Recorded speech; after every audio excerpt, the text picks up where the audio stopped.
Bruce Springsteen did something out of the ordinary today. Instead of remaining mute about feuds, he unleashed his fury on Van Morrison. Springsteen shocked fans by publicly and adversely criticizing Morrison, despite his reputation for keeping his feelings about fellow musicians to himself. Not only did the statement's contents startle the music industry, but the target, Van Morrison, a guy revered for his musical genius and notoriously erratic personality, also contributed to the shock value. What Springsteen said wasn't idle chatter. They discussed Morrison's known obstinacy, his disagreements with associates, and the scandals that have frequently characterized his reputation in the public eye. Those acquainted with Morrison's background would not have been surprised by this. After all, Morrison has always been not afraid to get into fights, whether it's with other musicians, record labels, or even fans. This time, though, things were different. Once again, he was publicly criticized by Bruce Springsteen, a person often associated with honesty and perseverance. From the very beginning of his career, Van Morrison has been known for being challenging. Picture a post-war Belfast music scene in the 1960s, when success seemed out of reach. Was born into this background, displayed brilliance at a young age. He had already figured out what he wanted and didn't want before he even started the band them. But his bandmates and he frequently found himself at conflict over that vision. Imagine a young Morrison, maybe in his 20s, arguing with the other band members about tour dates and songwriting duties. After their hit, they hoped to cash in on the commercial success wave. Gloria, despite her success, was unconcerned with her popularity among the general public. Neither fame nor wealth could sway him from his artistic vision, which he would not compromise. Morrison departed from the band as a result of the mounting tensions, paving the door for an isolated but brilliant solo career. Despite the hardships, Morrison quickly achieved success after setting out on his solo trip. His 1968 album, Astral Weeks, which would be considered a masterpiece in retrospect, was already out there. Despite the widespread acclaim for Morrison's brilliance, the artist was having a hard time adjusting to his newfound celebrity. Morrison shied away from the limelight, in contrast to his peers who reveled in it. He became known for his irritability and lack of charisma. Because of his tendency to abruptly end interviews or reply with stinging sarcasm, he was a source of great fear for journalists. Whether he would carry out a show or stomp off stage in annoyance, promoters had to tread carefully around him. Morrison was extremely challenging, if not impossible, to anyone who knew him. Still, people couldn't get enough of his songs. His songs sounded unfiltered, genuine, and profoundly human since his inner agony seemed to drive his creativity. Even apart from the disputes at work, Morrison's private life was full of turmoil. Imagine a man who, although writing deeply felt songs about yearning and love, has difficulty sustaining meaningful relationships. Janet Rigsby was his first wife, and their marriage was filled with hope, but ultimately ended in tragedy. Friends remember Morrison's increasingly erratic behavior during the couple's contentious divorce. There was tension in his connection with Shauna, his daughter. Those close to the family noticed that Morrison was frequently emotionally aloof, guarded, and hard to connect with, yet he encouraged her musical career. She went on to pursue singing. Morrison appeared to be more at ease when she was by herself, engrossed in her music and ideas, as opposed to other rock stars who took pleasure in spending time with their families. A new scandal, this one of a worldwide scale, has engulfed Morrison in recent years. Morrison maintained her independence during the COVID-19 epidemic, in contrast to the majority of artists who advocated for public safety and backed lockdown protocols. His protest songs were a backlash against government regulations that he saw as an attack on individual liberty. Members of his fan base and fellow musicians were quite critical of his behavior. The Health Minister of Northern Ireland, Robin Swan, was outspoken in her criticism of Morrison's position, calling it risky. As their feud continued to heat up, Swan sued Morrison for defamation, continuing the artist's lengthy history of conflicts with power. Politicians are just one more group on Morrison's litany of feuds. many of his fellow artists he has disagreed with throughout the years. He was known for his criticism of Bob Geldof, who he portrayed as being self-serving in his role as Live Aid organizer.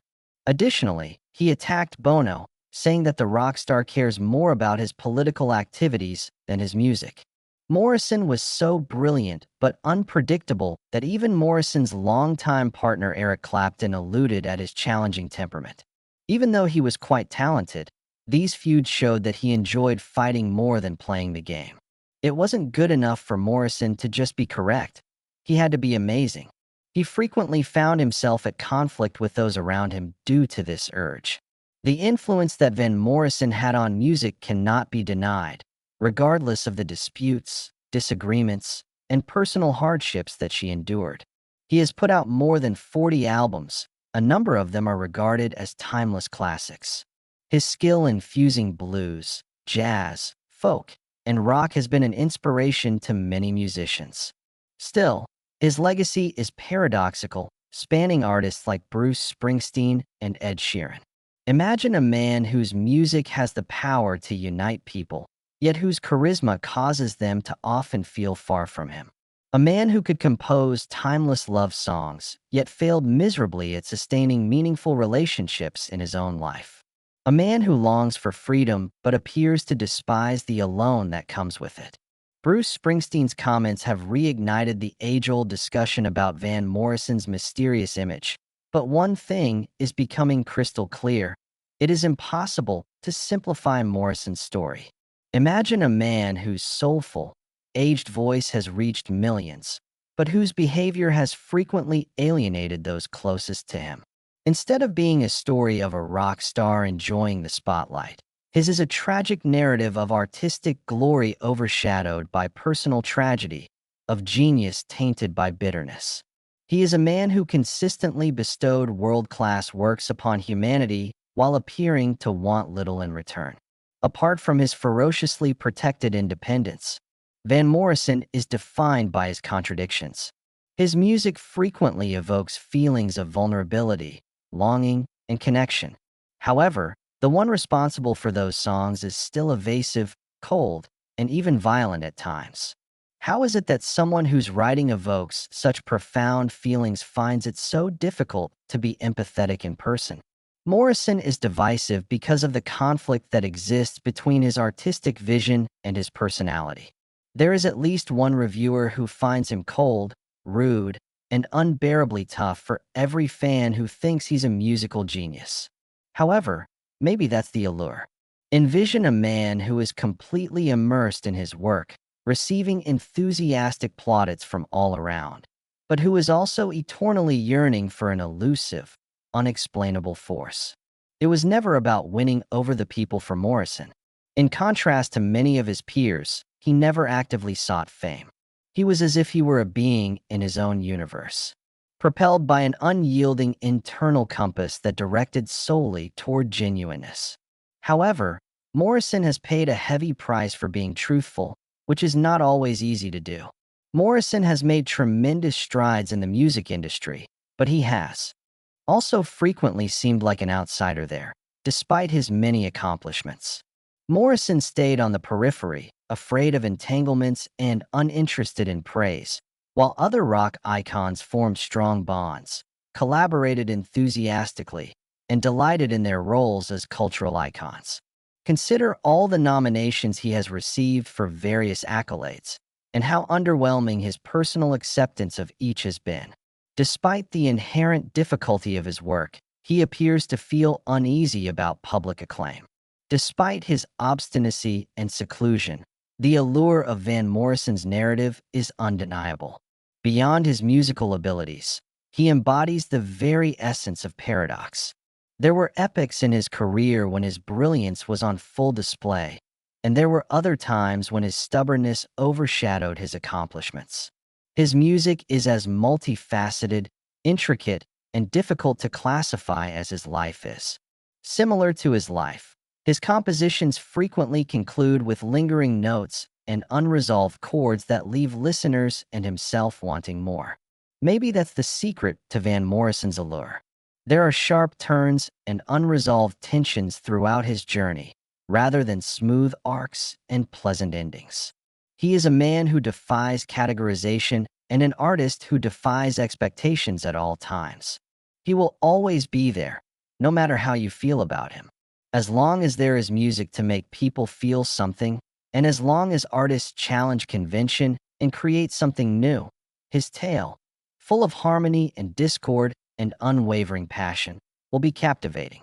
Public opinion and accolades will not determine Van Morrison's legacy, not least of all because of the sincerity with which he sang and the relentless determination that saw him through the decades of praise and criticism. Morrison is more than just a musician. He represents the importance of standing firm in the face of pressure to fit in, and his story will endure for as long as there are tales to tell. His complexity was greater than his genius, and that will never change.